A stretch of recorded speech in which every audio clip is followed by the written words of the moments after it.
I've been thinking a lot lately about things that we carry quietly. The worry that wakes you up at 2 a.m., the child that you're watching struggle and you can't quite name what's wrong, the marriage that's had some really hard seasons, maybe even a season that you're in right now. The feeling that something is off, but you don't know who to call or what you would even say.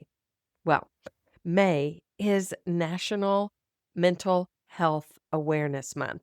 And I want to pause right here for just a second because I think for a lot of us, mental health still feels like a topic that belongs over there in a clinical office with someone else's family. But here's something I've recently learned: it's closer than you think. Do you know that 1 in 5 people live with a diagnosable mental health condition? 1 in 5. That's not a small number. That's your small group. That's your carpool. It's possibly even your own home. And yet, we don't talk about it, especially in the church. My guest today has lived this from the inside as a wife and as a mom, and she said something that really caught my attention. She said, the church tends to want people who are faithful and show up versus getting down and knowing their people and being okay with a little mess. I think we have some growing to do, and I think this conversation is a really good place to start. So I think it's 1 out of 5 that live with a mental health condition and 1 out of 20 that have a serious mental illness. 1 in 5 people have a mental health condition.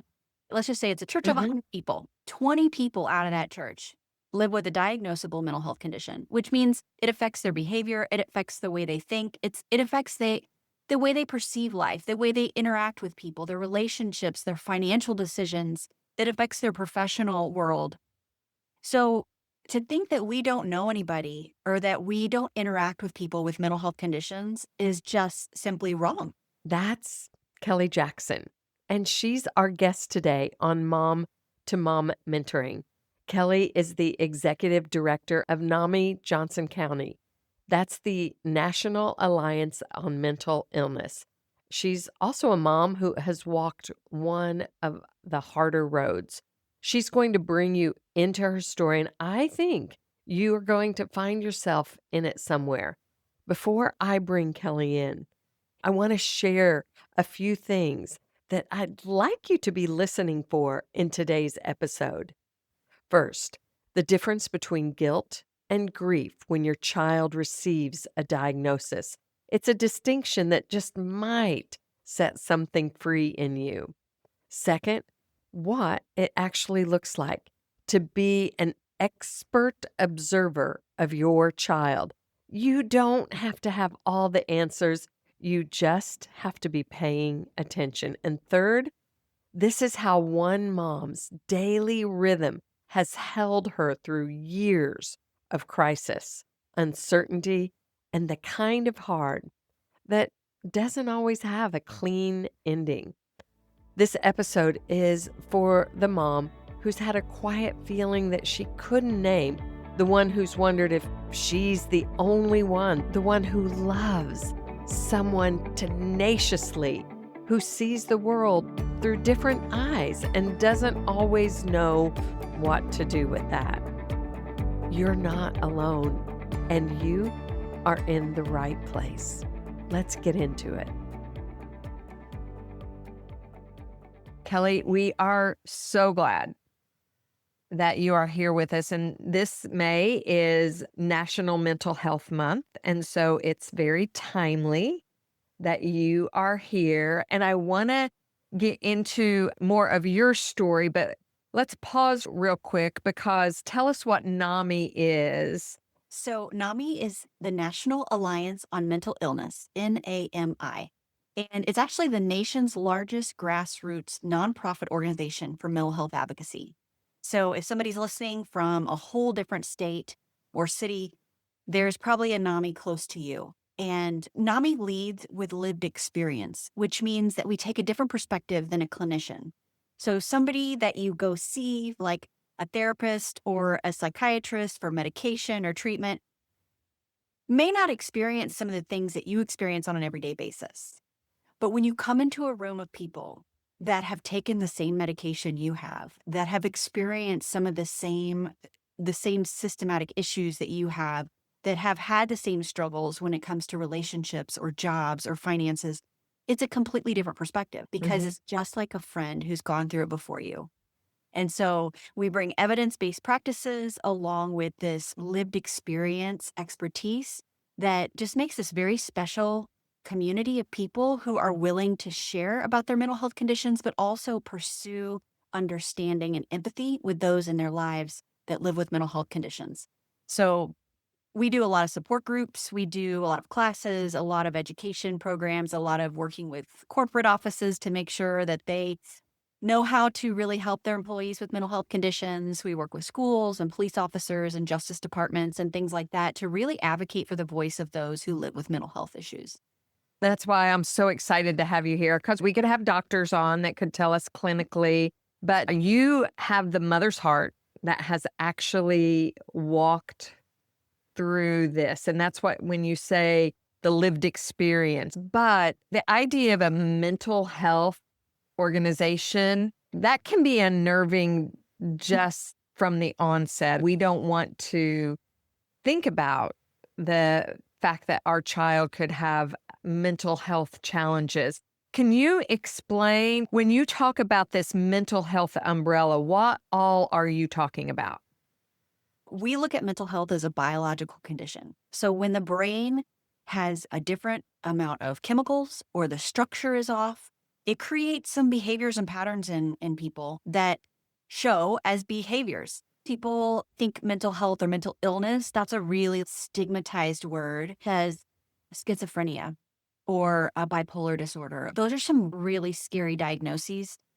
But unfortunately, most of us are living with something or have somebody in our lives that is living with a mental health condition. It's everywhere at all times. You had mentioned ADHD and things like that. So mental health conditions are on a spectrum. So you and I could both have an anxiety disorder, but it really depends on how great it interferes with your life in regards to how great of a treatment you would get, right? So if I Okay. had an anxiety disorder and maybe I didn't sleep very well, I got headaches a lot, my stomach hurts before big meetings and meeting new people, versus somebody who has an anxiety disorder that can't leave their house because they're so afraid of what that outside world has. You get what I'm saying? That spectrum depends on what level of treatment we need. I want to dive into your journey a little bit now that we have some understanding about what NAMI is and a little bit of insight about what mental health disorders are and the spectrum. So, take us back to the beginning for you. What happened in your family that drew you into this field that you're now in and leading? It started a while ago with my husband. We were married about 24 years ago, and we worked together for a church with our family members, and everything was great. And then he decided to pursue an education in seminary. He was a pastor as well. When that did, we had a lot of family conflict. It was just a very stressful season for us. And I noticed him just doing some things when he was in grad school that was just so unusual. Like he would write his papers, turn them in, go back, rewrite the papers, turn them in, go back, rewrite the papers, turn them in. Like he couldn't stop and just close that door and turn the paper in, let it go, and move on. He was fixated and stuck. He also dealt with just a tremendous amount of issues with sleep. And so we were noticing he could get jobs, he could work, and then something would happen that would just blow it up. And this happened time and time again, and we couldn't figure out what the problem was. The underlying things that were going on that I was like, man, something's just not clicking. We moved to Kansas City from Phoenix. He was in bed for almost a year straight. He was so depressed. He did everything he possibly could, and he was just paralyzed with depression. And that was a huge eye opener that I was like really calling out to God because it was so new. We were so desperate for help. We moved to a new city. We wanted to make friends. We wanted to find a church. We wanted to find good jobs. And man, we just couldn't because he was not okay. Fast forward to his 40th birthday, and we planned a trip to Branson. We stayed at one of these fun hotel resort things where you do the water park and the go karts and all that stuff. And it was for his 40th birthday. And he said, one night, you guys go ahead, enjoy the go karts. I'm just going to get to bed early. Okay. Well, little did I know that night he was planning to take his life. And thankfully, God intervened and really encouraged his soul to stay. And when we got back home from that vacation, I don't think I understood the magnitude of what had happened on that trip until later in life. But that's when he started seeking professional help. He got a referral to a psychiatrist who did a full neuropsych exam and discovered that he had a brain injury. When he was 11 months old, he fell out of a high chair.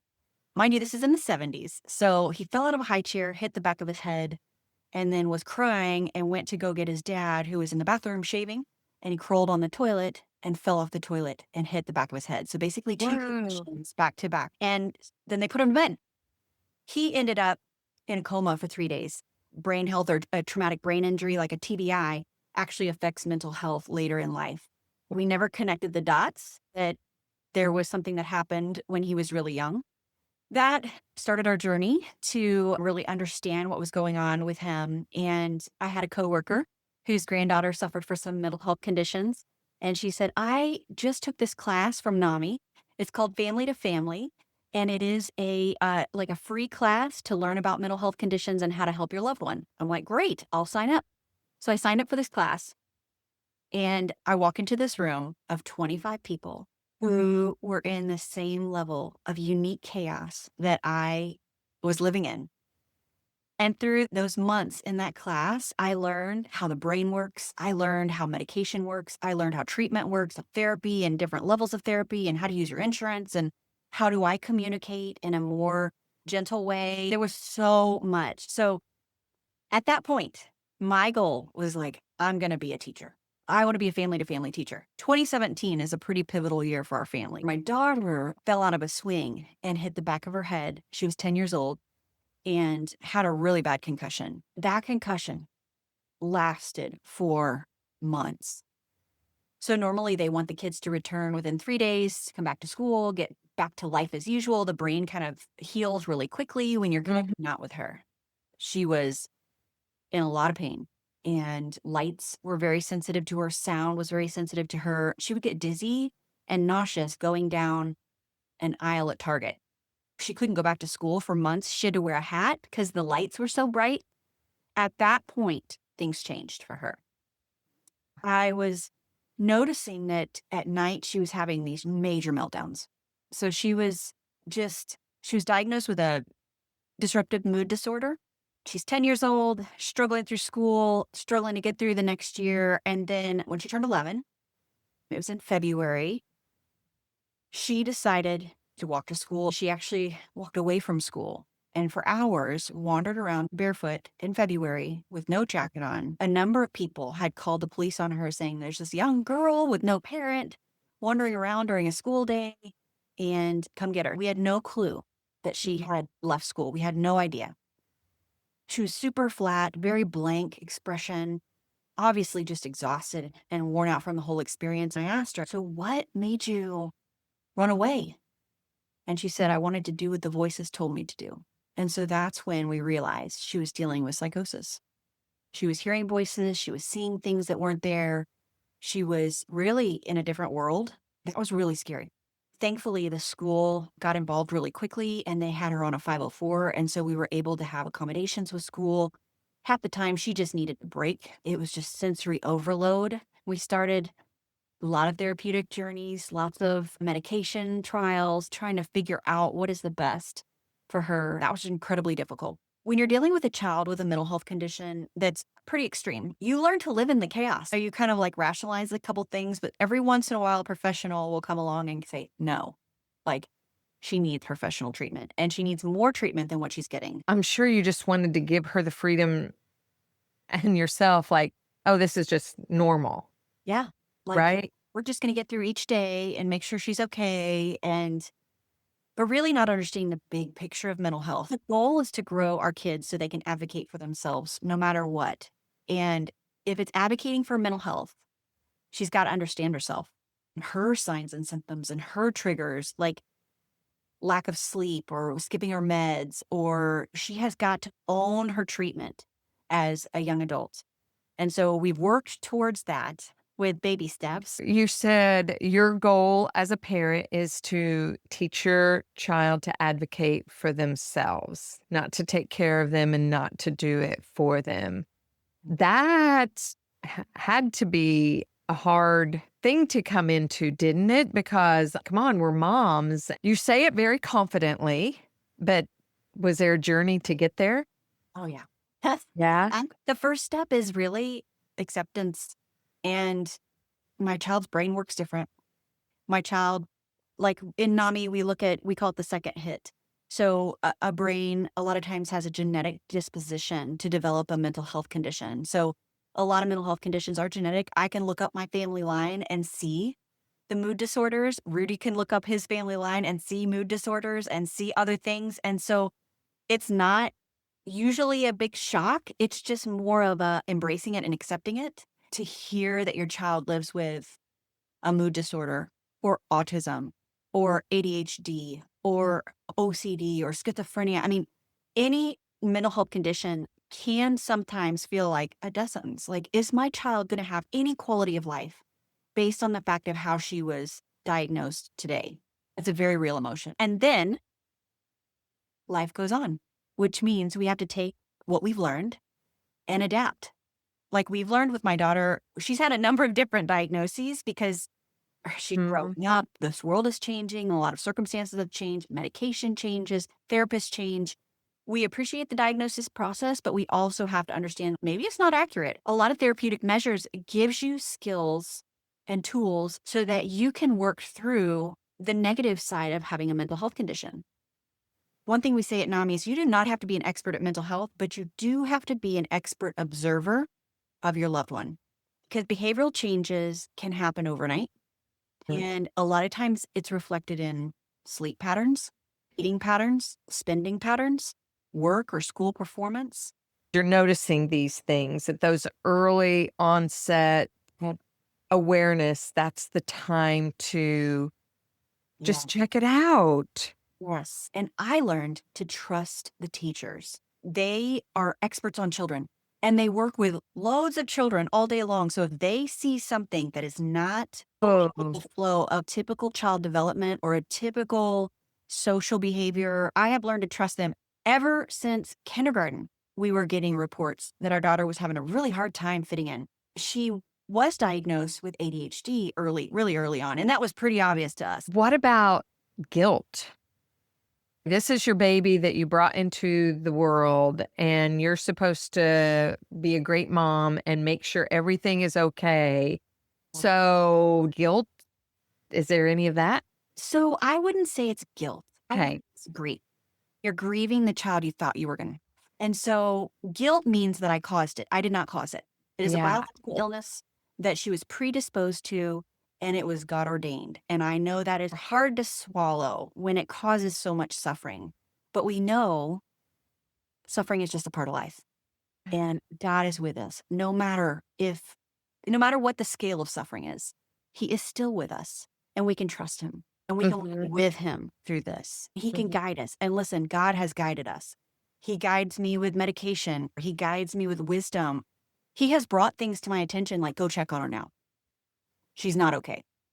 God has parented me to parent her. And Mm.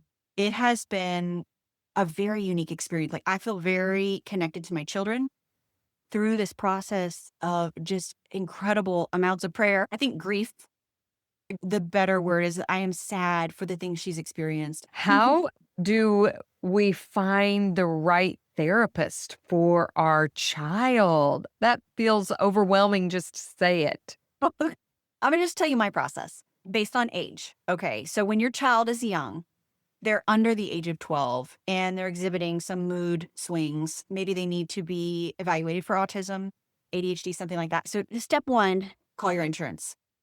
You really do want to make sure it's covered in your plan because mental health conditions require a lot of treatments. So, it's not a one and done. Then I go on psychologytoday.com, and that's a website where I can search based on my insurance, based on my location, virtual or in person. Do I want them experts? Like, let's just say our child's lived through some extreme trauma. Having a trauma therapist, somebody that specializes in that, is so valuable. And you want to cut through the noise of just finding a generalist to somebody who's a specialist.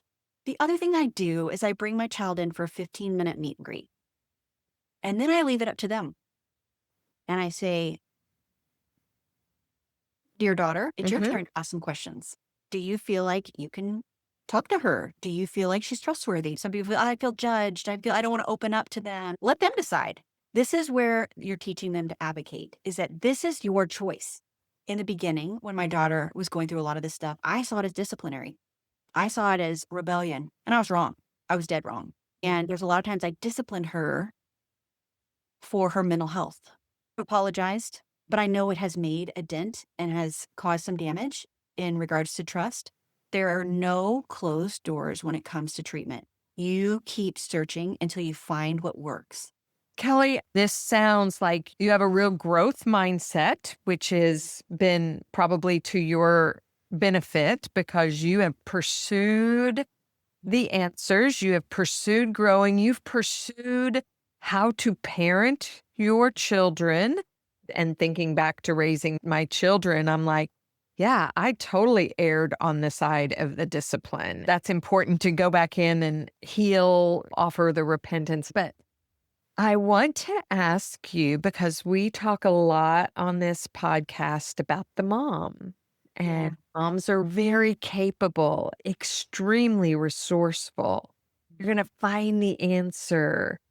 If it's not there, you're going to find the person with the answer. So, how have you taken care of yourself in this journey where you have been so fighting for your husband and your children? Okay, so this pattern of mine started when we moved here to Kansas City. And when my husband really started going through that depressive season, I was like, this is not going to work. So I get up every morning an hour before everyone else does. And I have my coffee, I watch the sunrise, but I find a Bible study and I just dig in and I study God's word. I commune with Him. It's 1 hour of protected time that is mine. It is fully mine. I journal, I write out prayers. That's just a very magical time every day for me. That has been my connection to keeping myself grounded, even through the worst of it. I have never doubted that He hasn't been on this journey with us. And that's because every morning I seek Him out for His knowledge, for His wisdom, for His comfort, for His guidance. And that is where I have seen my own personal peace. If God cares about all the birds in the backyard, they know where their home is, they know how to get food, they're beautifully clothed and dressed. He Uh-huh. does not care about if my child tries a new medication. I just released this week a podcast about beholding. It is about when we're so broken and we can't lift anything. The only thing we can lift is our eyes. Like you said, you look to the sunrise. You look to the birds of the air, which is what He invites us to, right? Because He wants us to lift our eyes. I'm sure there have been so many days where you're just like, I don't know how I'm going to do this again today. You're lifting your eyes. That's so powerful and so beautiful. There's a prayer that Jehoshaphat prayed. I think it was in Second Chronicles or something.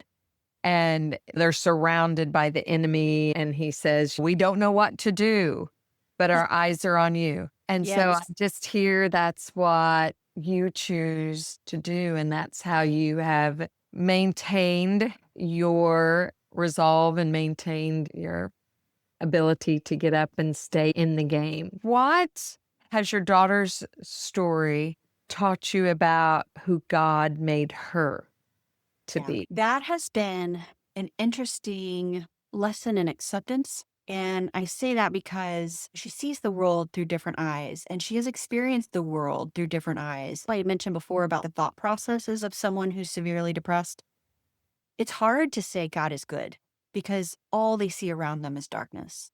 And so when I look at that and I think, man, this child has lived through some really deep depression for the majority of her teenage years, like 10 years on to 17. I have to wait because she's not having the same experience. Going to youth camp is torture for her.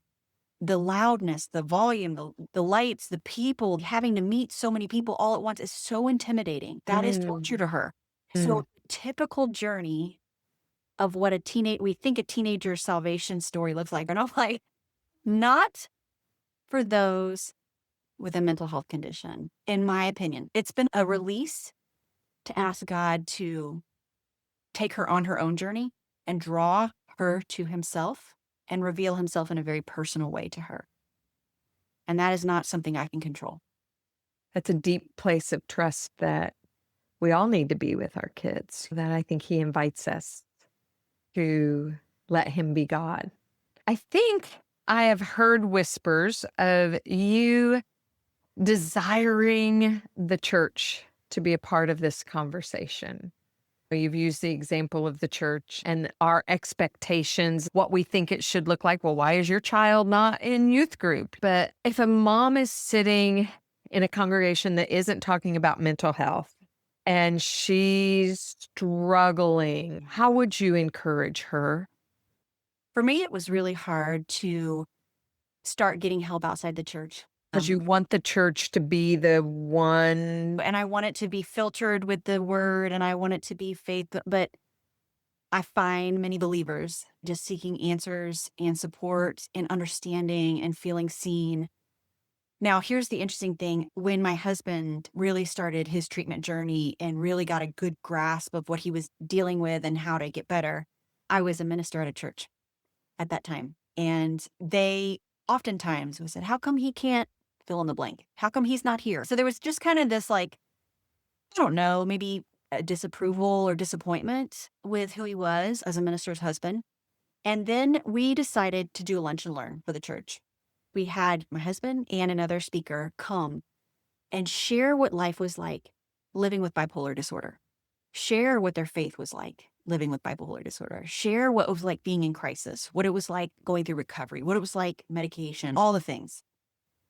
And I tell you, from that point, things changed. Many people from the congregation came out and said, I was hospitalized as I was a kid, or I had a suicide attempt, or my daughter has this, or it opened up that conversation in a very unshaming way that was beautiful. And they accepted him. And Mm. then their expectations of him changed. And they turned into just loving him right where he was at versus trying to change him all the time.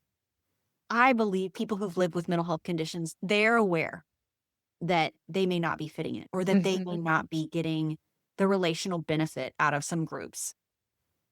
So the churches, we have a lot to learn, but it is possible. Sometimes it just needs somebody that is willing to step up and say, hey, can we maybe Yes. do this Yeah. workshop? But it's also okay to look outside of the church. I think education is power. Unfortunately, sometimes that old mentality of it being a spiritual issue or a behavioral issue or a rebellion issue or whatever, I think we need to stop and educate ourselves on mental health conditions and the role of the brain.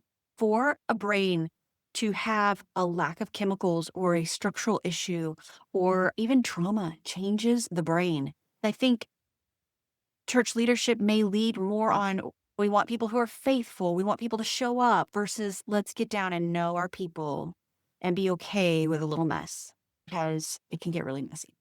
I think so much about Jesus. I was reading again about who he says to invite to our home for dinner. We like to invite people that look like us and think like us. And he says the unbelieving people do that and go invite the lame and the blind and the broken heart. He has a lot to say about becoming that safe place and the accepting place. That's what we're called to do. What's something that you wish other moms would stop saying to parents of kids with mental illness? What do we need to stop saying? The first thing that comes to mind is the blaming. If she would not have vaccinated, she wouldn't be in this mess. Okay, I'm just going to go crazy there. That's buckles. If she wouldn't feed him fast food all the time, they would probably not be fill in the blank. If she put him to bed at a reasonable time, they would not be this way. So, how do you talk to other family members, extended family members, about your child that has a diagnosis? I think that's tough because a lot of times it does come out of tension. When our daughter was diagnosed, we did share it because we did feel like they needed to know that we were going to A, hold her to a different standard, B, that it was not her fault why she may have acted certain ways in certain situations, and that there should be some empathy here because Yeah. she's dealing with an uphill battle and she does not need somebody in her ear from her family that Yeah. her because she can't perform like fill in the blank. Is there something that you feel would be important for moms to know or hear? The only thing I could think about is when do you know when your child is in crisis? And I would just say that if you are seeing your child have symptoms of like deep sadness, very weepy or angry, irritable, paranoid, super anxious about small things that used to not be a problem, not sleeping, stomach aches, headaches, not eating, those are all signs that you need to pay attention to. And if they go on longer than 2 weeks, that's when it needs to be a professional. Asking questions like, are you feeling like you want to end your life? Being very straightforward. You're not going to put that thought in their mind. Trust me, that thought is already there. If it's or really being there to listen and not judge. But if it is going on for longer than 2 weeks, I would say that adjustment that you're seeing, the sleeping, eating, anxiety, over crying, hopeless, it's time. That's my opinion because it does take time to get into the doctor. It does take time to get a referral or to get to whatever's next in their treatment. And it does take time for medication to work if that's your choice. So, not all mental health conditions require medication. That is a personal choice. So, I just want to make that clear. But definitely start with your primary.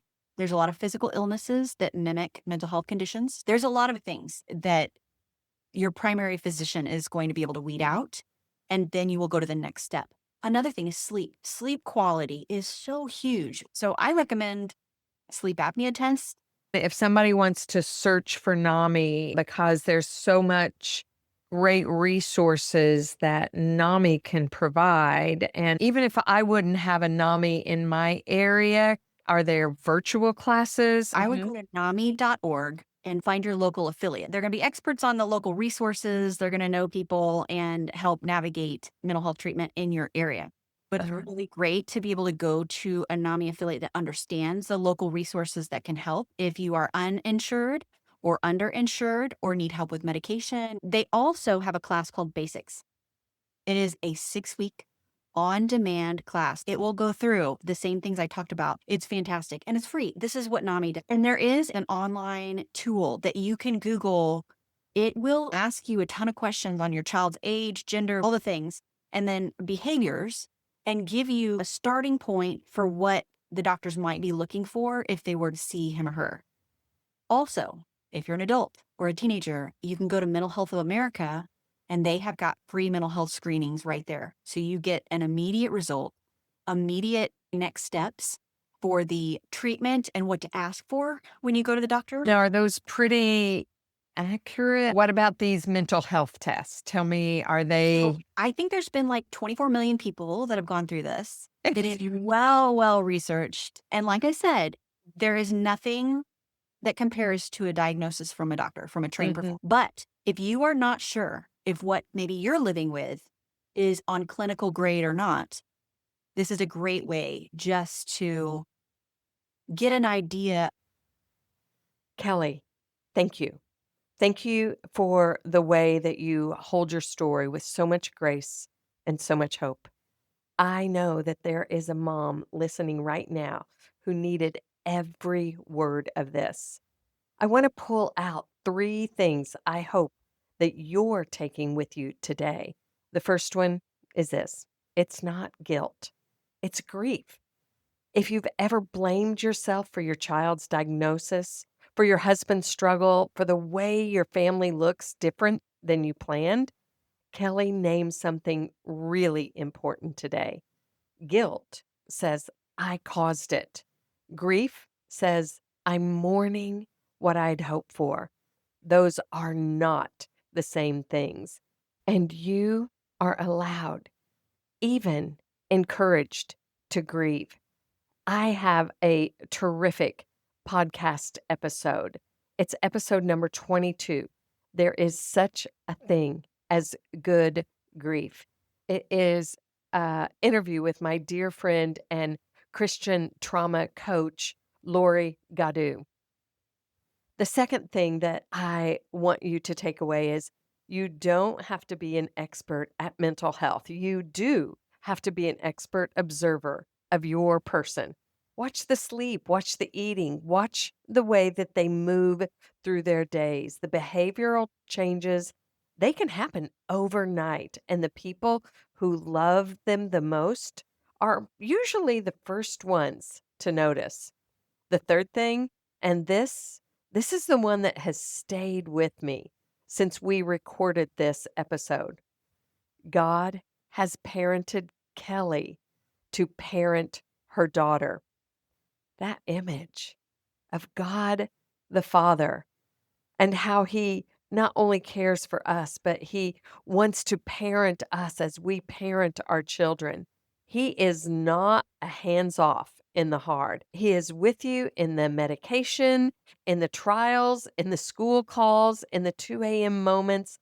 He guides, he whispers, he shows up. You can trust him with the ones you love. Now, I want to make sure that you leave here today with the resources that you need in your hand because Kelly said it beautifully. Education is power. Knowledge is where the support starts. If you want to learn more about mental health conditions, find a support group, or just understand what your loved one might be experiencing, NAMI is a beautiful place to start. It's NAMI, NAMI.org. Free resources, classes, support groups, all led by people who've lived the experience. And if you're watching your child and quietly wondering, the Child Mind Institute has a free symptom checker. I'm going to put the link for that in the show notes because it's a little long to mention. There's no pressure, no diagnosis with this. It's just a place to explore the questions you maybe have been afraid to ask out loud. Beloved, here at Mom to Mom Mentoring, we want to help you shine more fully. And sometimes that means finding the support that was always available. You just didn't know where to look. If this episode resonated with you, would you share it with one mom who might need it? You don't have to say much, just, hey, I thought of you. That's enough. I'm Misty Hughes. I'll see you next week on Mom to Mom Mentoring.